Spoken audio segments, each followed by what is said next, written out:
Paz do Senhor, meus amados irmãos, nós estamos aqui mais uma vez para gravarmos a aula do CAPED. Nesta oportunidade, nós vamos estar gravando a aula de número 7, que tem por título Aguardando a Promessa, nesse que é o terceiro trimestre de 2021, quando nós estamos estudando um assunto muito relevante para a nossa vida cristã, que é pneumatologia, a pessoa e obra do Espírito Santo.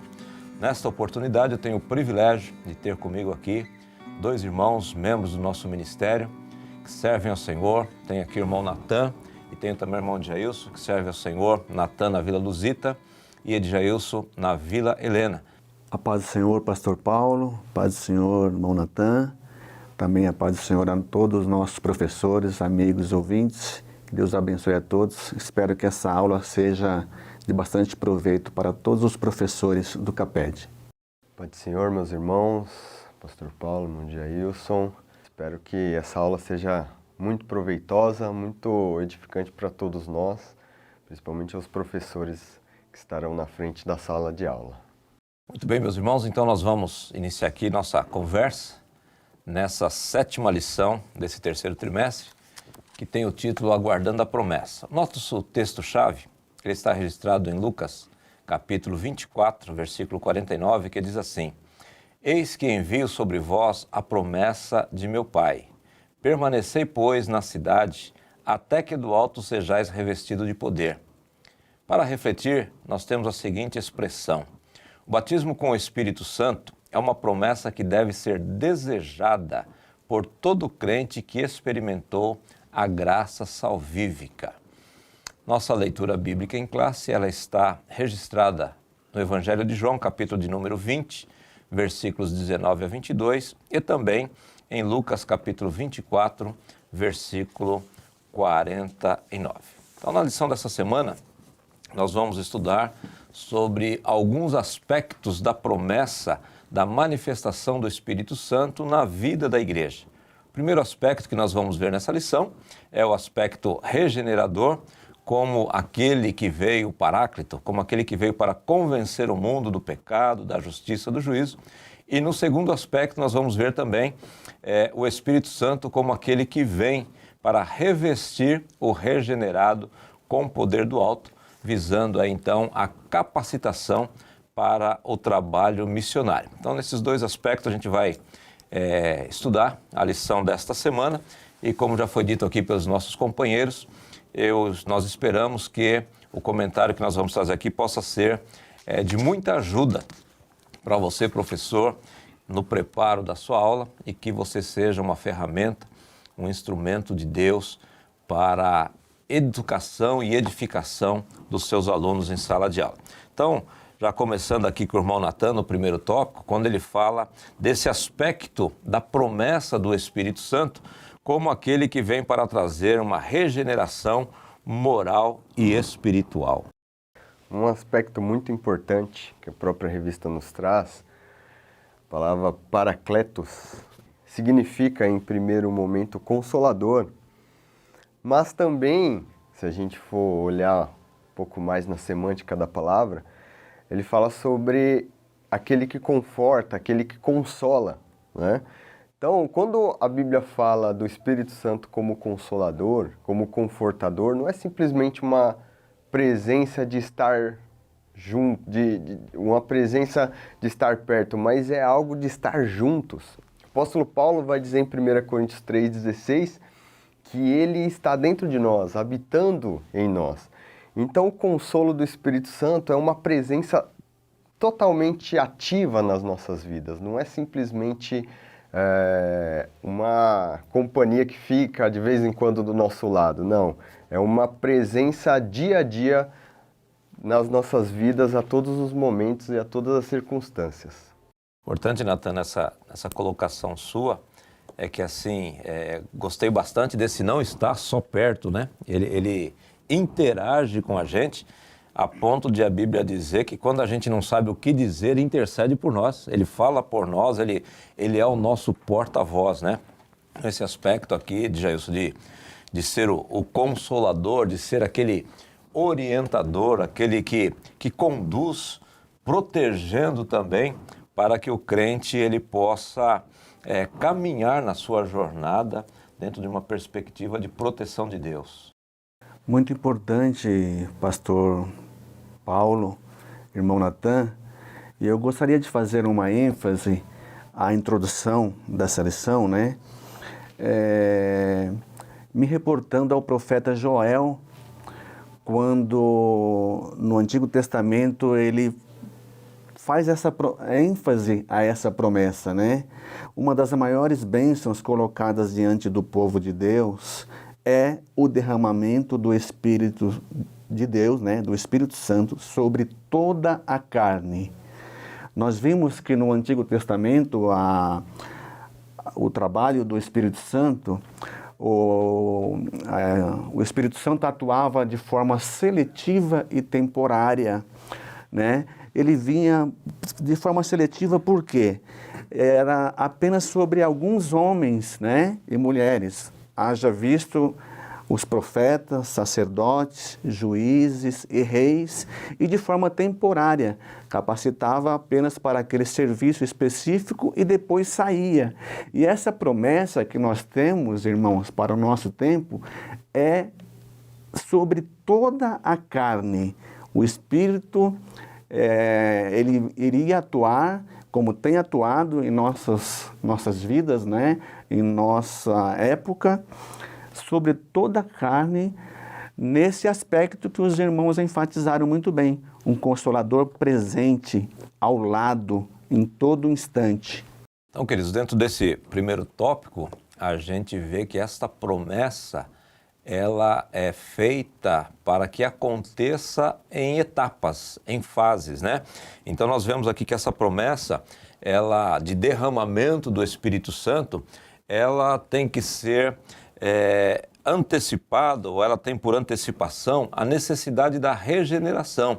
Era algo que os discípulos, a princípio, não compreendiam, esse derramar do Espírito Santo, muito embora, como o irmão de Jailson disse aqui, a respeito da profecia de Joel, e quando no dia de Pentecostes, que é a próxima lição que nós vamos estudar, o dia do derramamento do Espírito Santo, Pedro se lembrou dessa profecia. Então era algo que estava na ordem do dia dos discípulos, essa profecia. Eles conheciam a palavra, eles conheciam o Pentateuco, conheciam os profetas, então eles conheciam. Mas assim, o estabelecimento ou a aplicação desse derramamento. Então nós vemos aqui no nosso tópico primeiro, que para que esta promessa se concretizasse, há a necessidade primeira, Natan, de que haja a regeneração antes desse derramamento do Espírito Santo. Isso é muito importante, pastor Paulo, porque faz parte da nossa identidade como pentecostais, né? Nós cremos, como pentecostais, que existem duas ações do Espírito Santo sobre a vida do cristão. Então, no primeiro momento, você tem que ser regenerado, você tem que ser selado com o Espírito Santo, você tem que ser salvo. A marca da salvação, que é tida na Bíblia como o selo do Espírito Santo, a regeneração, a lavagem pelo Espírito, como Paulo diz na carta de Tito, capítulo 3, versículo 5. Para depois vir uma segunda ação do Espírito Santo, que é o que nós conhecemos como batismo no Espírito Santo, que é um revestimento, uma capacitação, que nós vamos falar posteriormente, né? Mas, em primeiro momento, você é regenerado, você é transformado, você é selado pelo Espírito Santo, te identificando, te marcando como alguém que pertence a Jesus, que pertence ao reino de Deus. Então, são dois momentos, duas ações em dois momentos diferentes. Então, o Espírito Santo sela para a salvação e num momento posterior, né, ele batiza no Espírito Santo para capacitação. Bastante oportuna, queridos, essa pontuação do Natan, porque existem algumas pessoas, algumas teologias, que não acreditam no batismo no Espírito Santo ou com o Espírito Santo, e eles dizem que o Espírito Santo vem morar na pessoa no momento da regeneração. Isso é uma grande verdade, o Espírito Santo vem, mas há 2 momentos de ação do Espírito Santo na vida do crente. Isso é o que nós cremos, nós que somos pentecostais. Nós cremos sim que quando a pessoa ela recebe Jesus Cristo como seu Senhor, ela é justificada, e ali naquele momento, então, o Espírito Santo como marca, como selo, como foi dito aqui pelo irmão Natan, ele vem habitar na pessoa. Nós passamos então a ser templos do Espírito Santo. Porém, nós entendemos numa segunda fase, ou num segundo momento, que ele pode se dar concomitantemente, pode acontecer, como no caso da casa de Cornélio, por exemplo, quando Pedro estava ali falando do Evangelho, ele recebeu o Espírito Santo já nas 2 atuações, né? Ele tanto recebeu ele como justificação, como regeneração, e o texto ali em Atos capítulo 10 diz-nos que também eles foram batizados com o Espírito Santo. Mas nós vemos em outros textos bíblicos 2 eventos diferentes. Eles podem até acontecer no mesmo instante, mas são 2 momentos, 2 eventos distintos, que é a regeneração e também o batismo com o Espírito Santo de Jesus. Então, é importante, pastor Paulo, essa ênfase que o senhor fez sobre a regeneração, esses 2 eventos que podem acontecer concomitantemente, né? E qual o senhor citou aí a casa de Cornélio, por exemplo. E o batismo com o Espírito Santo, ele é um revestimento de poder que capacita o crente para o trabalho do reino do Senhor, o reino de Deus aqui na terra, enquanto aguardamos a vinda gloriosa do Senhor. Então, o batismo com o Espírito Santo é uma necessidade do crente em todo o tempo, e ele deve buscar com persistência, perseverança, esse revestimento, pastor.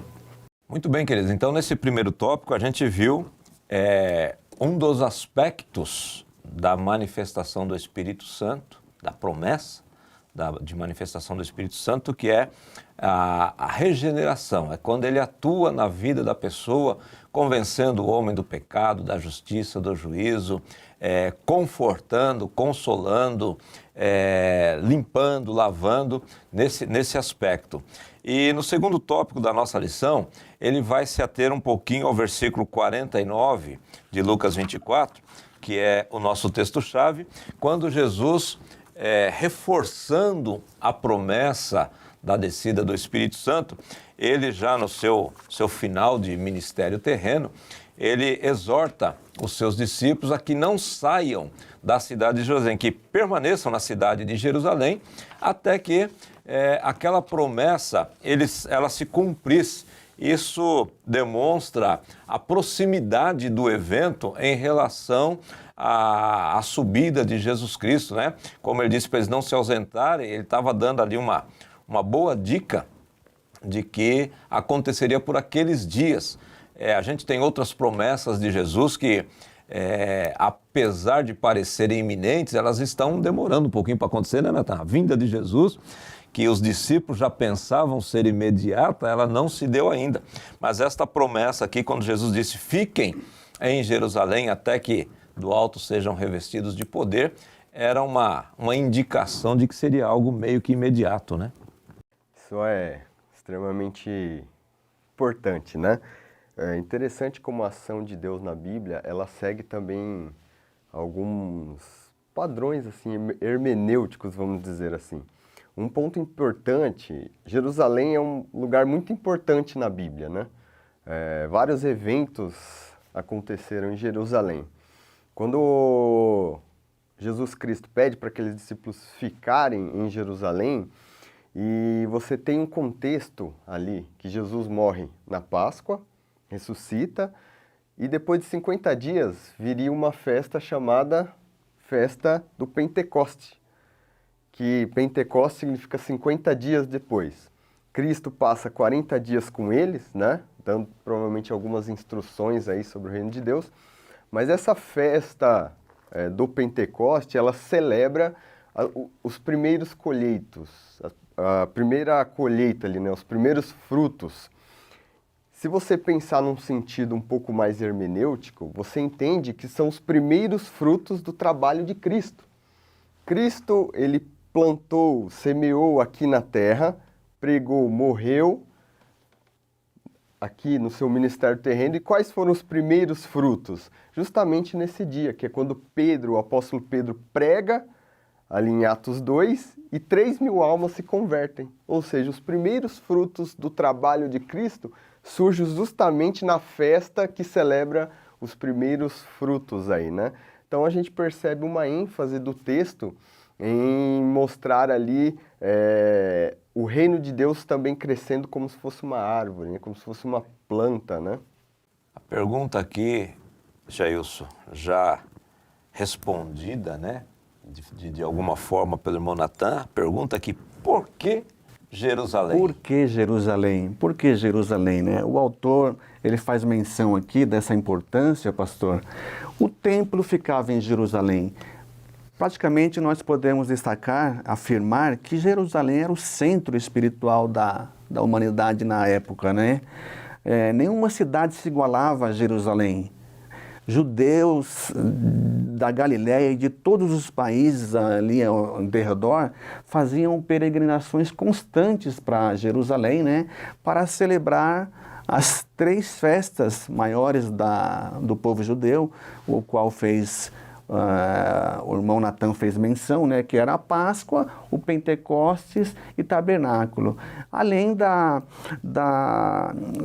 ênfase que Jesus mesmo deu, né, do valor histórico de Jerusalém.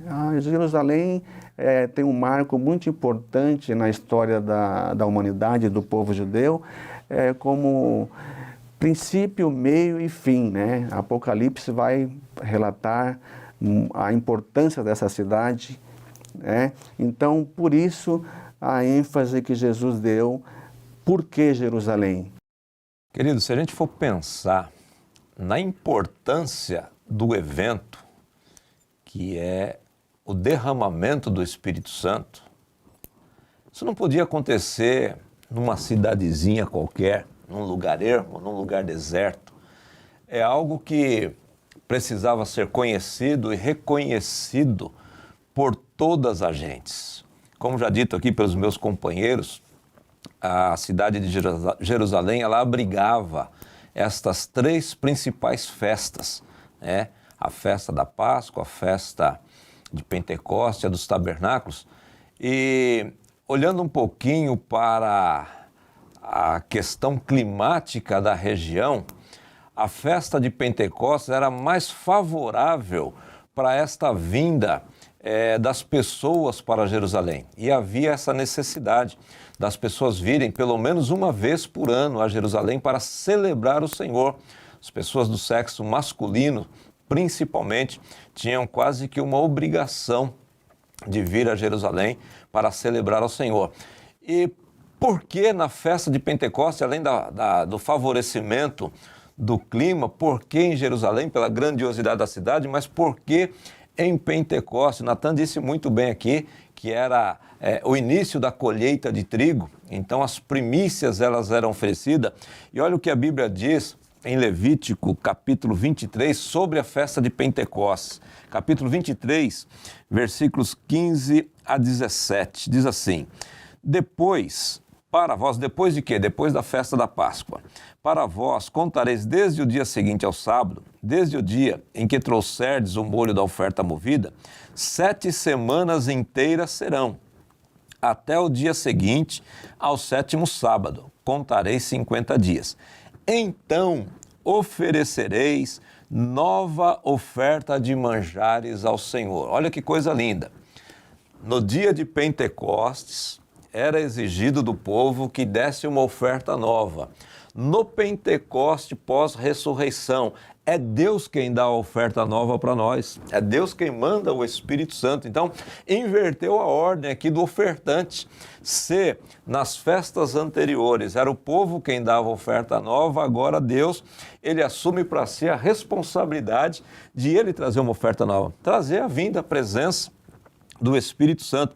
Então, Levítico capítulo 23, versículos 15 e 16, fala aqui a respeito dessa festa, que era uma festa importantíssima. Então, o evento que estava por vir, o evento que estava por acontecer, a promessa que iria se cumprir, algo estrondoso, maravilhoso, que mudaria a história da humanidade por completo. Então precisava ser numa cidade que estava fervendo de gente, pessoas, se você for ler ali, capítulo 2 de Atos dos Apóstolos, que é o assunto da próxima lição, você vai ver que havia ali 16, 17 regiões representadas, pessoas vindo ali de norte, sul, de leste, oeste, região da Ásia, até mesmo da Europa, se dirigiram para aquela reunião, para aquela região, para participar daquela festa. E Deus aproveitou essa grande oportunidade para trazer uma oferta nova. Então, por que Jerusalém? Porque ali acorriam as pessoas, né?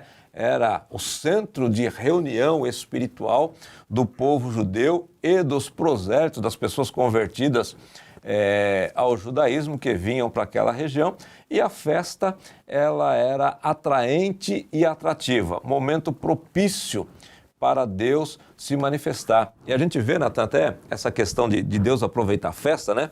Que quando Jesus, lá no capítulo 7 do Evangelho de João, diz que no último dia da festa, né, ele se levanta e reforça essa promessa, né? Ele fala dela de novo, utilizando a festa, a reunião das pessoas ali. Não, exatamente. Quando a gente percebe esse ponto-chave aí de toda a Bíblia, quando alguns estudiosos aí vão dizer que toda a Bíblia ela aponta para Cristo, né? Toda a Bíblia, tanto o Antigo Testamento, sempre está apontando para Cristo. E quando você lê, como o pastor Paulo leu ali em Levítico, sobre a festa do Pentecoste, você percebe em Cristo o cumprimento, no Espírito Santo, o cumprimento ou a razão, o motivo dessa festa. Então, quando você consegue perceber essa ligação e toda a Escritura apontando para Jesus Cristo, apontando para a promessa do Espírito Santo da salvação, isso é maravilhoso aos nossos olhos, né? Você percebe que o plano de Deus, ele sempre vai se cumprir. E Deus está cumprindo o seu plano ao longo da história. Queridos, falando ainda nesse segundo tópico aqui, depois de responder essa pergunta, por que Jerusalém? Vem uma segunda colocação aqui, como aguardar a promessa? Porque assim, era uma promessa maravilhosa, uma promessa sobrenatural. Então, como aguardar? Porque Jesus tinha dito a eles para aguardar, Jesus. Vocês aguardem, vocês permaneçam. Agora, como aguardar, né? Olha, pastor Paulo, embora o batismo com o Espírito Santo fosse uma promessa, né, muito bem colocada na Bíblia, nós temos que aprender com os discípulos que ele deve ser desejado e buscado sobre duas condições, né? Perseverança, e a perseverança, eu quero destacar que é um desejo ardente, né? Uma ênfase. Nós cremos que aquelas pessoas que desejam o batismo com o Espírito Santo, nada pode impedir que ele alcance essa bênção, essa promessa maravilhosa. A perseverança deve estar na vida do cristão, de todo aquele que deseja receber o batismo com o Espírito Santo, né? E outra forma é buscar unânime. Nós vemos como o exemplo dos discípulos, que eles permaneceram em Jerusalém, cumprindo fielmente o mandamento do Pai, o mandamento de Jesus, né? Aguardai em Jerusalém até que do alto sejais revestidos de poder. Então nós destacamos essas duas condições: perseverança e unanimidade em orações e súplicas até que a promessa seja recebida. Muito bem, meus irmãos. Eu penso assim que essa lição, ela vem em muito bom momento para a nossa vida, porque é sempre importante nós nos lembrarmos daquilo que Deus tem prometido para nós, principalmente no campo e no âmbito espiritual.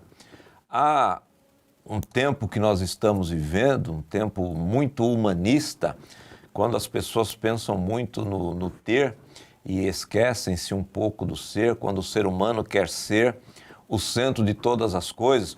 E nós, como servos de Deus, a gente precisa se ater e se atentar também para aquilo que a palavra de Deus ela nos promete. Muito embora, como dito no princípio desse comentário aqui, há pessoas que não creem que a promessa do Espírito Santo, do batismo no Espírito Santo, ela chegue até os nossos dias, mas eu gostaria de ler aqui, Natan, 2 versículos que está em Atos capítulo 2, quando do evento do Espírito Santo, nós estamos falando de promessa, capítulo 2, versículo 38 e 39, diz assim: E disse-lhes Pedro, arrependei-vos e cada um de vós seja batizado em nome de Jesus Cristo para perdão dos pecados e recebereis o dom do Espírito Santo. Por quê? A promessa, nós estamos falando de promessa, a promessa diz respeito a vós, aos vossos filhos, aos que estão longe e tantos quantos Deus, nosso Senhor, chamar. Eu estou envolvido nesses tantos quantos aqui. Nós que cremos no Espírito Santo, na atualidade dos dons espirituais, estamos incluídos aqui nesses tantos quantos o Senhor chamar. Fomos chamados por Deus, estamos incluídos então nessa promessa e devemos, como disse o Gelson aqui, perseverar unanimemente em oração e súplica para receber quem não recebeu ainda, né? Eu queria dar ênfase também, pastor, a essa palavra unanimemente. A gente às vezes esquece o poder que a igreja unida tem. Às vezes a gente esquece o que a união dos irmãos pode fazer. Gostaria só de dar um exemplo, pastor Paulo. Os irmãos deem uma olhada, uma pesquisada na história dos morávios. Século XV, ali depois de Cristo, logo após a Reforma Protestante, houve muita perseguição, né? Muitas guerras religiosas entre católicos e protestantes. Muitos que aderiram, né? Que se converteram a Cristo através da Reforma Protestante, foram perseguidos pela Igreja Católica e tiveram que fugir, andaram como refugiados, né? E existia ali num lugar chamado Boêmia, que hoje em dia é mais ou menos onde fica a República Tcheca, um homem chamado Zinzendorf. E ele separa ele era um homem muito rico, e ele separa uma parte da terra dele para abrigar esses refugiados. Só que ele aceitava todos os protestantes de todas as correntes teológicas que havia na época, né? O que acontece? Quando juntou aquele montoado de gente de vários tipos de correntes teológicas, começou a haver conflito entre eles. Ou seja, tudo para dar errado, né? Um monte de gente que pensa diferente. Então esse conde Zinzendorf, ele começa a ir de casa em casa para orar, estudar a Bíblia, todos juntos.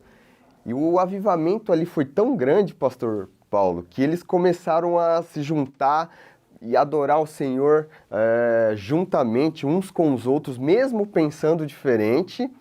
E uma coisa interessante, só para finalizar, a união foi tão grande que eles conseguiram fazer um relógio de oração que durou 100 anos, pastor Paulo.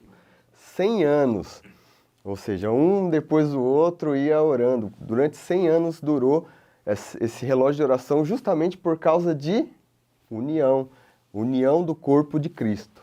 Muito importante essa observação do Natan, queridos, enfatizando a unidade, a unanimidade, a busca, porque a gente, estudando a história dos avivamentos, a gente vai perceber que foi em unidade, em unanimidade, em busca a Deus, em oração, que se deram, que aconteceram os grandes avivamentos da história. Começando esse aqui, em Pentecostes, que está objeto do nosso estudo aqui, e os demais também que ocorreram no decorrer da história, e o que originou não talvez não diretamente, mas indiretamente, o movimento pentecostal no Brasil, né? O avivamento da Rua Azusa, também começou com oração, com busca a Deus, com unanimidade.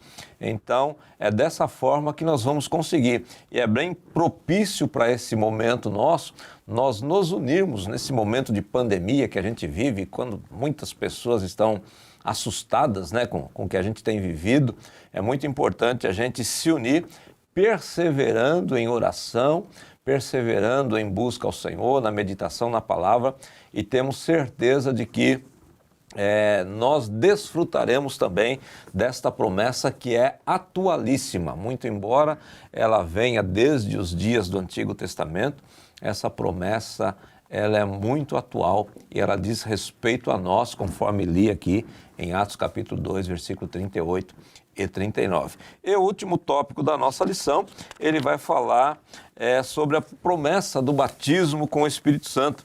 E o nosso comentarista, ele pontuou aqui, antes de falar do batismo com o Espírito Santo, ele falou, Gerson, do batismo nas águas e também o batismo no corpo. Antes de chegar na promessa do batismo com o Espírito Santo, ele distinguiu aqui esses 3 batismos. É importante, né, diferenciar aí os tipos de batismo mencionados na Bíblia, né? O nosso comentarista, ele faz uma distinção muito propícia sobre o batismo nas águas, o batismo no corpo, né, que ocorre automaticamente quando o crente, a pessoa aceita Jesus, né, quando ocorre a conversão, uma conversão verdadeira e genuína, né?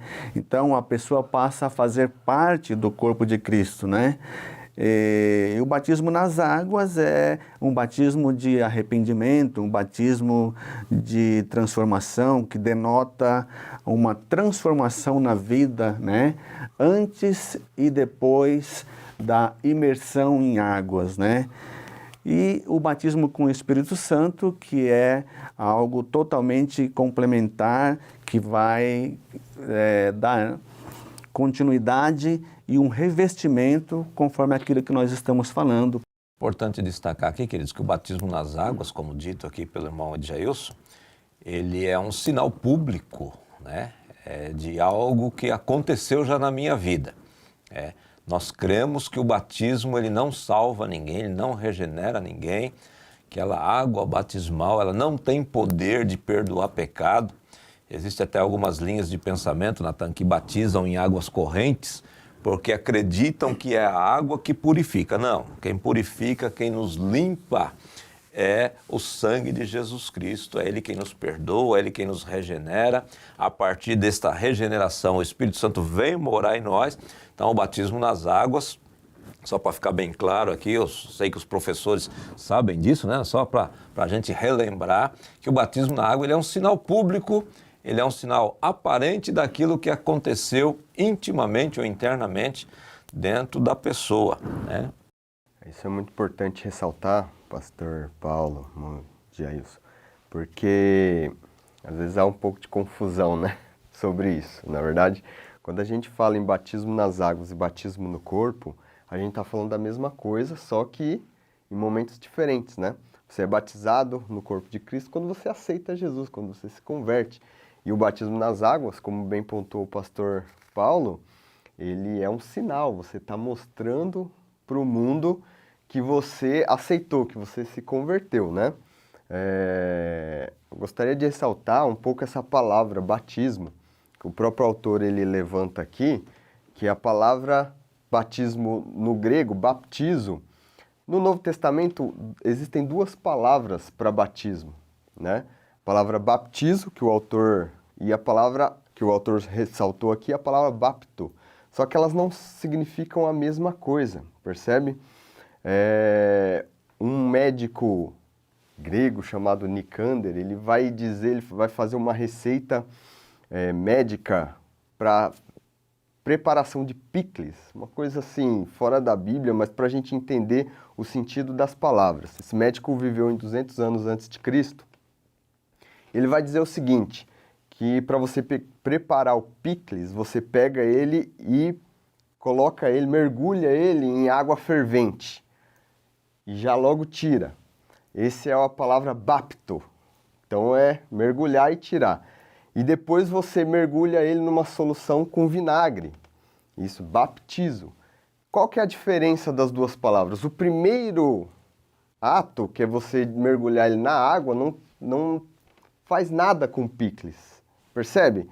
Você mergulhar o picles na água não muda a estrutura do picles. Agora, quando você mergulha ele no vinagre e ele estando quente, você muda a estrutura. Então, quando o Novo Testamento fala de baptizo, que é a palavra para batismo no corpo, ele não está falando apenas de você ser mergulhado no corpo de Cristo, mas ele está falando de da sua estrutura ser mudada, ser modificada numa união com Cristo. Você já não é mais um ser normal, você teve a sua estrutura mudada por esse batismo em Cristo. Então essa é a palavra batismo no corpo, que você simboliza ela, você mostra para o mundo essa união espiritual com Cristo. Dentro dessa diferenciação aí dessas duas palavras gregas, o baptizo você é colocado e permanece. No primeiro caso, você é colocado e rapidamente é retirado. Então você não tem contato, não dá tempo de ser impregnado, né? Mas quando você permanece em Cristo, no corpo de Cristo, aí sim você recebe as características dele em você. Então você é automaticamente mudado, modificado, transformado pelo poder e pela presença de Cristo. É muito importante essa ênfase, né, na presença, na permanência, né? Porque a gente até conhece muitas pessoas que foram batizadas nas águas. Você deve conhecer N pessoas que foram para a igreja, ficaram ali, foram até discipuladas, foram batizadas, foram mergulhadas, né? Saíram da água, mas não foram mergulhadas no corpo, não permaneceram no corpo. Elas não tiveram mudança. Elas vieram, tiveram contato, mas não permaneceram. Por não permanecer, não experimentaram a transformação. Coisa linda, né, pastor? Coisa linda. E essa promessa está para todos, querido. A necessidade, né, de essa diferença que os pastores aqui colocaram, a necessidade de permanecer, né, mergulhar profundamente e ser revestido e permanecer. Essa promessa está para todos, né? Buscarmos unanimemente, perseverantes, porque a promessa está para todos. É uma coisa linda esse revestimento com o Espírito Santo e a necessidade de sermos batizados e permanecermos.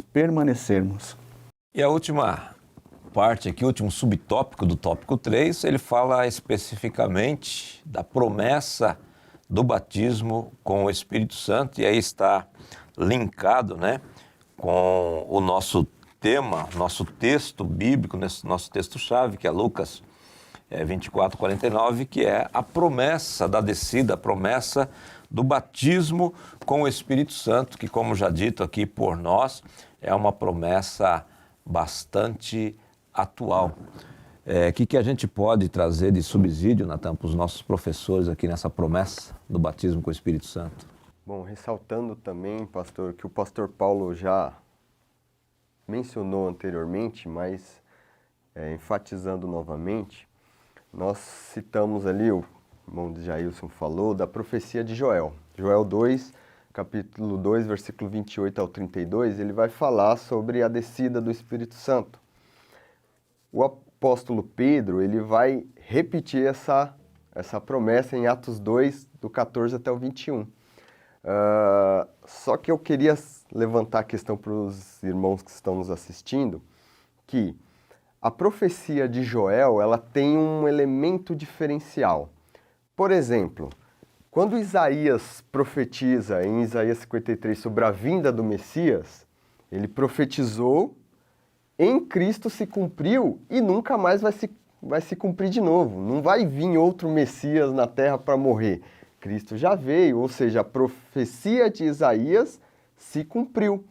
Agora, no caso dessa profecia de Joel, nós temos um elemento fundamental, porque o profeta Joel ele vai dizer, nos últimos dias. Esse nos últimos dias fazem referência à última fase do plano salvífico de Deus. Ou seja, Jesus já morreu, a salvação e o Espírito Santo estão aí para quem desejar. Então, o que acontece? Nesses últimos dias, na última fase do plano de Deus, eu derramarei o meu Espírito sobre toda a carne. Então, não é uma profecia, como alguns falam aí, né? Que não, o profeta Joel profetizou, cumpriu em Atos 2, acabou.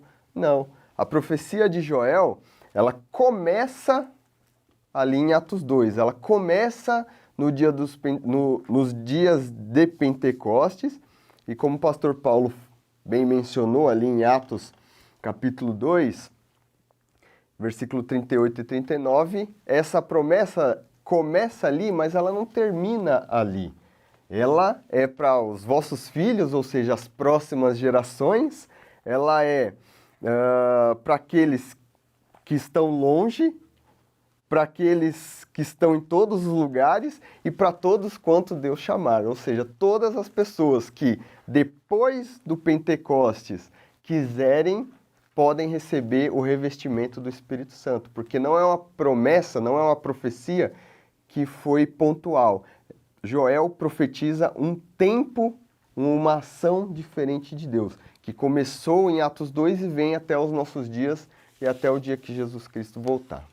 É interessante, Natan, quando nós abrimos esse comentário, né, esses estudos para os professores, nós falávamos, né, da atuação do Espírito Santo no Antigo Testamento, que era de forma seletiva e temporária, né? E como você muito bem colocou, hoje essa promessa ela é permanente e contínua sobre toda a carne, né? Então, mostra que Cristo veio para libertar e salvar e dar poder para nós enquanto aguardamos o dia glorioso da vinda dele aqui na terra, cheios do Espírito Santo. Então, eu faço um convite para todos os irmãos em Cristo, todos os professores, né?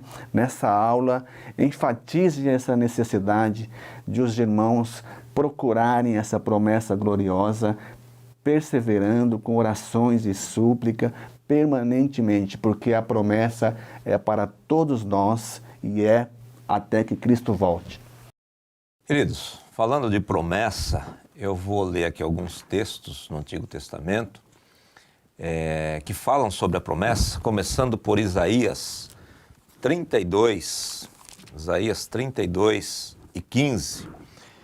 Algumas promessas de derramar do Espírito Santo. Isaías 32:15, a palavra de Deus diz assim: até que se derrame sobre nós o Espírito lá do alto. Então o deserto se tornará campo fértil e o campo fértil será reputado em um bosque. Pois nós vamos a Isaías 44, verso 3, diz assim: porque derramarei água sobre o sedento e rios sobre a terra seca. Derramarei o meu espírito sobre a tua posteridade e a minha bênção sobre os teus descendentes. Pois nós vamos ainda para Ezequiel 36, 26 e 27. E vos darei um coração novo, porei dentro de vós um espírito novo, tirarei o coração de pedra da vossa carne, vos darei um coração de carne, porei dentro de vós o meu espírito, e farei que andeis nos meus estatutos e guardeis os meus juízos e os observeis. E ainda Ezequiel 39, 29. São todas promessas de derramamento do Espírito Santo. Ezequiel 39, 29. Nem esconderei mais a minha face deles, quando eu houver derramado o meu Espírito sobre a casa de Israel, diz o Senhor Jeová. E aí depois nós temos a famosíssima promessa de Joel, que já foi dita aqui, que foi citada pelo apóstolo Pedro lá em Atos capítulo 2, 17 e 18. A promessa de Joel diz assim: e há de ser que depois derramarei o meu espírito sobre toda a carne, vossos filhos e vossas filhas profetizarão, vossos velhos terão sonhos, vossos jovens terão visões. E também sobre os servos e sobre as servas, naqueles dias, derramarei o meu espírito. Se a gente for observar a promessa ou as promessas feitas em Isaías e Ezequiel, é uma promessa bastante restrita ao povo de Israel. Quando nós olhamos para essa promessa de Joel, e aí eu até anotei um texto aqui, que está na sistemática de Stanley Horton, e vou ler para vocês aqui. Note que a promessa não é uma mudança de atividade do Espírito de Deus, como o Edjailson já disse aqui, que no Antigo Testamento o Espírito ele era restrito, atuava sobre algumas pessoas e por um tempo limitado. E o Horton coloca aqui, note que a promessa não é uma mudança de atividade do Espírito de Deus, ele não mudou, não começou a agir diferente, ou na qualidade da atuação. Ela é profetizada uma mudança na quantidade ou na intensidade da manifestação do Espírito Santo. Ele deixou de ser pontual, agora ele vem para ficar. E também no escopo da atividade. Então veja bem, as promessas feitas a Isaías, a Ezequiel, elas se dirigem ao povo de Israel. Perceba que aqui, em Joel, ela fala de servos e servas, de pessoas que eram tidas, como diz aqui o Horton, diz assim, a natureza radical da promessa é vista claramente na inclusão de filhas, de escravos e de escravas. Uma coisa é Deus derramar o seu Espírito sobre os filhos, sobre os jovens e velhos que eram cidadãos livres de Israel. Mas é coisa bem diferente se ele o derrama sobre pessoas consideradas meros bens de família. Em Joel, vemos uma das primeiras declarações diretas do princípio que Paulo posteriormente se expressou lá em Gálatas capítulo 3, versículo 28. Nisto, não há judeu nem grego, não há servo nem livre, não há macho nem fêmea. Então, o que a gente pode entender por essa promessa de Joel?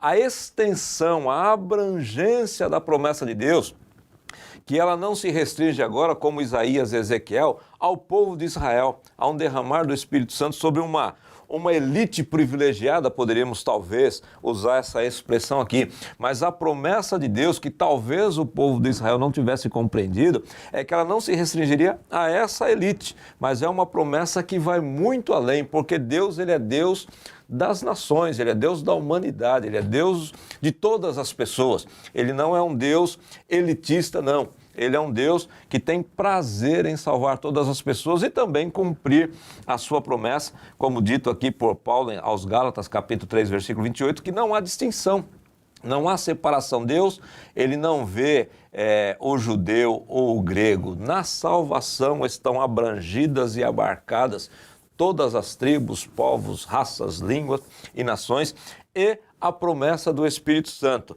ela tem uma abrangência universal. Você, meu irmão, professor, se ainda não é batizado com o Espírito Santo, essa promessa é para você e também para os seus alunos, é para todos nós. A promessa de Joel, que foi relembrada por Pedro, ela diz isso para nós, que os servos e servas, e está colocando aqui as pessoas consideradas pelos judeus de segunda qualidade, né? As pessoas menos valorizadas da sociedade. Então aqui ele abarca e abrange todo mundo. Muito bem colocado, pastor Paulo, muito bem colocado.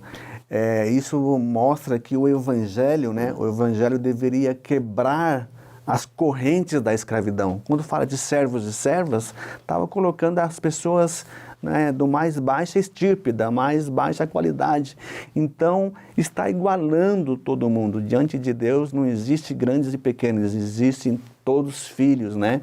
Todos merecem a promessa é para todos. Queridos, nós estamos então encerrando o nosso comentário nesta ocasião, crendo que Deus ele tem falado ao seu coração e que tudo aquilo que foi dito aqui vai servir para o seu preparo da sua aula. E eu quero pedir aqui aos meus companheiros que façam as considerações finais, a título de conclusão, e nós estaremos orando para encerrar essa conversa nossa aqui. Para concluir, irmãos, devemos salientar a importância de ser revestidos com o Espírito Santo. O Espírito Santo, ele nos dá ousadia. Isso nós vamos falar mais especificamente na próxima aula, né? Mas ele nos dá ousadia, nos dá poder para fazer coisas que por nós mesmos nós não conseguiríamos fazer. Então, a importância de ser batizado no Espírito Santo para pregar o Evangelho, para missão. Não é para ficar se achando o mais santo de todos os homens, mas é para você pregar o Evangelho, para você levar o Evangelho a toda a criatura. Eu quero enfatizar também, a necessidade de nós nos espelharmos em Jesus. Jesus teve o seu ministério terreno totalmente controlado pelo Espírito Santo, E não há ninguém, não há outro a quem nós devemos recorrer e olhar, O ministério de Jesus foi totalmente realizado no poder do Espírito e é essa a necessidade que temos. A mensagem que eu queria deixar para os professores e irmãos em Cristo é essa: buscar unanimemente, perseverantemente, essa promessa que está para todos nós. Muito bem, queridos, nós estamos falando nessa ocasião a respeito de promessa. E é muito importante que você enfatize aos seus alunos que eles tenham em mente, você também, professor, tem em mente, que esta promessa do derramamento do Espírito Santo, ela foi feita por alguém que cumpre palavra, que cumpre promessa. Ela não foi feita por alguém que é filho do homem para mentir, para se arrepender, para mudar de opinião, não. Ela foi feita por Deus e esta promessa, então, ela se cumpre, ela se cumpriu, ela se cumpre e ela se cumprirá na vida de todos aqueles que, como enfatizou o irmão Jailson aqui, perseveram e com unanimidade buscam ao Senhor. Que Deus ele possa nos ajudar a despertar no coração dos nossos irmãos, alunos, dos nossos irmãos professores também, o desejo de ver essa promessa cumprida naqueles que ainda ela não se cumpriu e nós possamos então buscar em Deus o cumprimento efetivo desta promessa. Bem, queridos, nós vamos fazer uma oração. Quero pedir ao irmão Edjailson para fazer essa oração. Estaremos então finalizando aqui, lembrando aos irmãos que você deve assistir essa aula, compartilhar com alguém, ter a sua revista, estudar a Bíblia, pelo menos 2 versões, ter um bom comentário bíblico, um dicionário para ajudar você no preparo da sua aula. Oremos, irmãos. Grande e eterno Deus, nós te louvamos, Jesus, nós te agradecemos por essa oportunidade ímpar que tivemos aqui no preparo desta lição, Senhor, e te pedimos, Senhor, que o teu Espírito Santo, doce, consolador, possa adentrar ao coração de cada professor nesse domingo que iremos ministrar essa lição, Senhor, e que possa, Jesus, fazer também morada e compreensão, que o Espírito Santo possa ajudar a todos os alunos e irmãos em Cristo que ouvirão esse ensinamento, que possa ser parte dessa promessa gloriosa que nós cremos com todo o nosso coração. Agradecemos pela vida do pastor Paulo, do irmão Natan, também os nossos irmãos da técnica, e que o teu Espírito Santo possa continuar fazendo morada em nossos corações. Nós te pedimos e agradecemos essas bênçãos em o nome de Jesus. Amém. Amém, queridos. Que Deus continue abençoando a sua vida em nome de Jesus.